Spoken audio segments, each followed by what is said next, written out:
শুরু থেকে কিভাবে ইঞ্জিনিয়ারিং এর জন্য পড়বো। ইঞ্জিনিয়ারিং এর জন্য আমরা একটা জিনিস আগে দেখি। ইঞ্জিনিয়ারিং এর প্রথম যে ধারণাটা, এখানে একটা খাতা দেওয়া আছে। ইঞ্জিনিয়ারিং এ যদি আমরা ভাবি যে বিশাল বড় জায়গার মধ্যে আমাকে লিখতে দিবে, তা না। সাধারণত লেখার জন্য আমাকে 3 আঙ্গুল জায়গা দেয়, 3 আঙ্গুল জায়গার মধ্যে আমাকে ম্যাথ করতে হবে। এবং এখনকার ইঞ্জিনিয়ারিং এর একটা বিশাল বড় টুইস্ট আছে, যেটা আগে ছিল না। আমরা কি এটা জানি যে আমাদের বুয়েট ভর্তি পরীক্ষার সময় একটা পরীক্ষা হবে, যেটা হলো প্রিলি এক্সাম, যেটা হবে সম্পূর্ণরূপে এমসিকিউ। আমরা কি এটা জানি কুয়েট, চুয়েট, রুয়েট এই ভার্সিটিগুলোতে যে ভর্তি পরীক্ষাটা হবে সেটা হবে পুরাপুরি এমসিকিউ? আমরা কি এই জিনিসটা জানি? আমরা যদি জানি তাহলে আমাদেরকে মাথায় রাখতে হবে যে ইঞ্জিনিয়ারিং এ যদি চান্স পেতে চাই তাও আমাকে এমসিকিউতে ভালো হইতে হবে। অর্থাৎ আমাদের বিখ্যাত পীরের 3,62,771 ঘন্টা 55 মিনিট 33 সেকেন্ড 72 ন্যানো সেকেন্ডের যদি আমি ক্লাস করি, তাহলে আমার সমস্যাটা হবে যে আমি আজীবন রিটেন নিয়ে চিন্তা করব, বাট পরীক্ষা হয়ে গেছে এমসিকিউ। রিটেন আর এমসিকিউ স্ট্র্যাটেজি সেম না। তো আমরা যে ইঞ্জিনিয়ারিং ক্লাসগুলো এখন রেডি করছি সেগুলো রিটেন ফোকাস, পরবর্তীতে আমরা এমসিকিউ ফোকাস কিছু ক্লাসও অ্যাড করে দিব। তোমাদের যে টাইম লিমিটগুলো আমরা দিছি ওই টাইম লিমিটের মধ্যে, এবং তখন তুমি ক্লাসগুলো করবা। তো মনে রাখবা যে ইঞ্জিনিয়ারিং এর ক্ষেত্রে ইঞ্জিনিয়ারিং কোশ্চেন ব্যাংক যেটা আছে, উদ্ভাসের ইঞ্জিনিয়ারিং কোশ্চেন ব্যাংক বা আমাদের কিউএনএ ইঞ্জিনিয়ারিং অ্যানালাইসিস, এই বইগুলো যেগুলো আছে এটাই তোমার বাইবেল, এটাই তোমার মেইন বই, এটাই তোমার মূল কাজ। মূল বইয়ের বাইরে যদি পড়ো একটাই পড়বি, সেটা হলো ইঞ্জিনিয়ারিং কোশ্চেন ব্যাংক। আগের বছর একজন বলছিল কোশ্চেন ব্যাংক লাগে না, তাকে গোটা বাংলাদেশ মিলে ধুয়ে দিছে। কারণ কি? কারণ কোশ্চেন ব্যাংক অ্যাকচুয়ালি লাগে। সো কোশ্চেন ব্যাংক তোর 1 নাম্বার কাজ পড়া। 2 নাম্বার এরপরে যদি পড়িস তাহলে তুই কনসেপ্ট বুক পড়, তারপরে যদি পড়িস অন্য কিছু পড়। এবং ইঞ্জিনিয়ারিং এ যারা চান্স পাইতে চাও তাদের একটা কাজ করতে হবে, সেটা হলো টাইপ ওয়াইজ সলভিং। কি জিনিস ভাই? Type wise solving. আমি যদি বুয়েট ভর্তি পরীক্ষার কথা চিন্তা করি, আমাকে ফিজিক্সের 2টা পেপার, কেমিস্ট্রির 2টা পেপার, ম্যাথের 2টা পেপারের সবগুলা ম্যাথ বেসিক থেকে অ্যাডভান্স লেভেল পর্যন্ত ম্যাথ করে যাইতে হয়। আমি যদি ম্যাথের কথা হিসাব করি, আমাকে প্রায় 10 থেকে 15,000 ম্যাথ আমার মাথার মধ্যে নিয়ে যাইতে হয়, যেটা হিউম্যানলি ইম্পসিবল প্রত্যেকটা সলভ খেয়াল রাখা। বাট আমি যদি 10 থেকে 15,000 ম্যাথকে 500টা টাইপে ভাগ করি বা 1000টা টাইপে ভাগ করি এবং 1000টা টাইপ থেকে একটা করে ম্যাথ করি, তাহলে কিন্তু আমার কাজ শেষ। অর্থাৎ ম্যাথ টাইপ ওয়াইজ করতে হবে।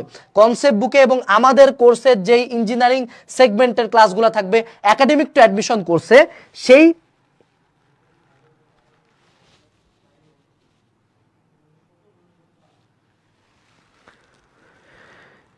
ক্লাসগুলোতে কিন্তু আমরা টাইপ ওয়াইজ সলভিংটাই কিন্তু করব, ঠিক আছে? আচ্ছা, এর পরবর্তীতে আসো, সেটা হলো যে আমাদের থিওরি ক্লিয়ার। থিওরি ক্লিয়ার মানে কি? বসে বসে প্রতিপাদন করা না। থিওরি ক্লিয়ার হইলো আমি যে থিওরিটা পড়ছি সেটার আন্ডারে ম্যাথ করতে পারি কিনা, ঠিক আছে? এরপরে আসো, খাতায় দাগ টেনে প্র্যাকটিস করতে হবে। তোমরা চাইলে প্রেপ স্টোরে একটা নোটবুক আছে, বুয়েটে রিটেনে লিগ্যাল সাইজের পেপারে ক্লাস হয় বা লিখতে হয়, তো সেক্ষেত্রে তুমি চাইলে তোমার বাসার খাতায় 2টা দাগ টানে একটা পেজকে 3 ভাগ করবে, 1 ভাগ 2 ভাগ 3 ভাগ, প্রতি ভাগে একটা করে ম্যাথ করার চেষ্টা করবা, ঠিক আছে? এরপরে আসো, পদার্থবিজ্ঞান, গাণিতিক পদার্থবিজ্ঞান। পদার্থবিজ্ঞানের জন্য কি কি পড়বা?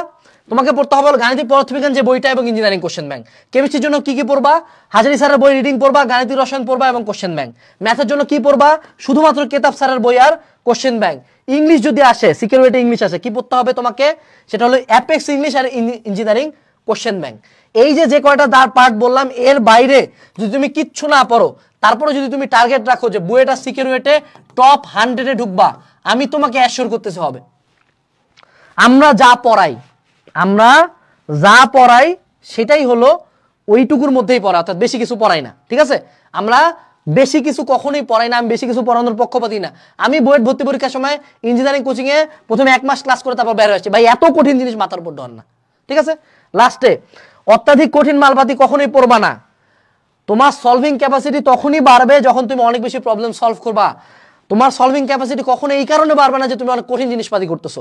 একাধিক রাইটার, একাধিক বইয়ের অনেকগুলো ম্যাথ করাই তোমার সলভিং ক্যাপাসিটি বাড়বে, যেটা তোমার চান্স পাওয়ার জন্য অনেক ইম্পর্টেন্ট। এবং ক্যালকুলেটরের ব্যবহার শিখতে হবে ইঞ্জিনিয়ারিং এর জন্য, কারণ ক্যালকুলেটর ব্যবহার হইল গিয়া ক্লাস ক্যাসিও 991 EX অথবা ক্যাসিও 991 CW, এই 2টা ক্যালকুলেটর যে কোনো একটাতে এক্সপার্ট হবা, কারণ ইঞ্জিনিয়ারিং ভর্তি পরীক্ষার ক্ষেত্রে ক্যালকুলেটর ইজ এ বিগ কি। এবং ইঞ্জিনিয়ারিং এর জন্য শুরু থেকে যদি দক্ষ হইতে চাও, আমাদের বুয়েটের টিচারই মেজরিটি, এখানে আমরা বুয়েটেরই মানুষজন, তো অবশ্যই আমাদের একাডেমিক অ্যাডমিশন কোর্সে এনরোল করে ফেলবা, ক্লাসগুলো দেখবা। WEB26 কুপন ইউজ করলে 35% পর্যন্ত ডিসকাউন্ট। ওকে, ইঞ্জিনিয়ারিং শেষ।